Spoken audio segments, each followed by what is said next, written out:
Ковчегот на мумијата беше отворен многу внимателно, зашто содржината е кршлива. Луѓето мислат дека мумиите се големи, брутални и цврсти, но тие се навистина кревки. Дури и малку несоодветно постапување може да нанесе голема штета. Некој го исправил ковчегот на еден крај и нозете на мумијата се скршиле кај глуждовите, се свртеле настрана и целата мумија се лизнала надолу. Конзерваторите ќе треба да ја поправат погребната маска и обвивката и да ги спојат откачените нозе.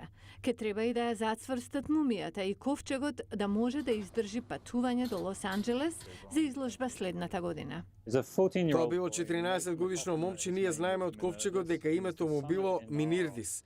Тој бил син на Инаров, кој бил прилично важен свештеник на бог наречен Мин во централен Египет.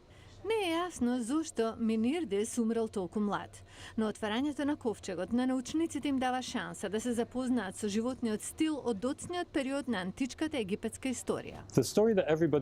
Приказната што сите ја знаат за мумиите дека мозокот бил ваден преку нос, органите биле вадени и ставани во тегли од камен или глина, кои потоа се ставаат со мумијата. Во подоцнежниот период се случува нешто интересно. Органите се вадат, се заштитуваат, се виткаат во пакети и се враќаат во телото, во шуплината на стомакот или градите или меѓу нозете.